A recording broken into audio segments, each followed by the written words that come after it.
Have you ever wondered why one person in a family seems to bear the brunt of all the problems? Why they become the embodiment of the family's dysfunction? Welcome to the fascinating world of family dynamics. Today, we're diving into a concept that might just shed some light on these questions.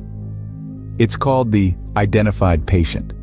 In the realm of psychiatry, the identified patient is a term used to describe a situation where one member of a family or a group is subconsciously selected to manifest the group's internal conflicts.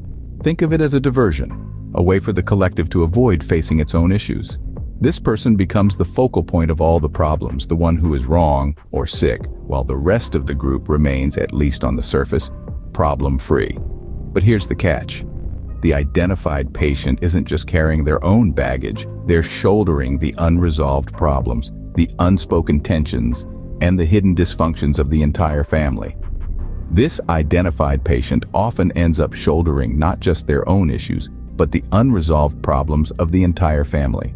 Now let's delve into a case study from Dr. Scott Peck's book, The People of the Lie.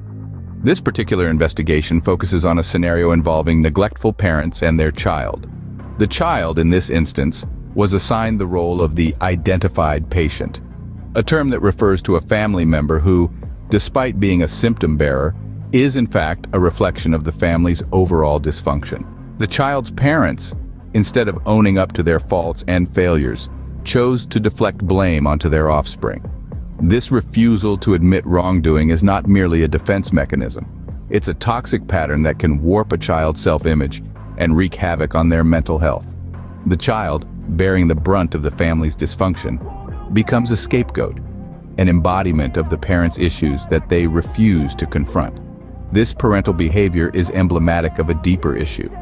It's not just about refusing to take responsibility. It's also about exerting control and maintaining a facade of perfection. The child's well-being becomes secondary to the parents' need to preserve their self-image. But it doesn't end there. This dynamic extends beyond the confines of home, influencing how the child perceives their place in the world. Their self-esteem is continuously eroded, and they struggle to form a healthy identity. They bear the emotional scars of their upbringing, often carrying these into adulthood. Dr. Peck's case study is a stark reminder of how parental behavior can shape the course of a child's life. It underlines how parents' refusal to acknowledge their flaws, coupled with their tendency to shift blame, can have profound implications for their child's mental health. This case study illuminates how destructive and deeply ingrained these patterns of behavior can be, especially when left unaddressed. So, what does this mean for our understanding of mental health? Well, let's recap. The concept of the identified patient is a profound revelation. It uncovers how family dynamics and the actions of those around us can significantly shape our self-image and mental well-being.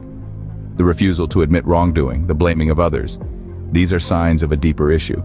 Acknowledging faults and accepting criticism, though often difficult, is crucial for personal growth. It's the antidote to creating an identified patient.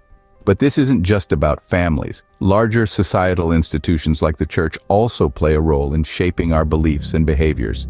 The identified patient, then, isn't just a clinical term. It's a mirror held up to our society, reflecting how we deal with blame, responsibility, and growth. It's a call for us all to introspect and address the unspoken issues that can lead to someone becoming an identified patient.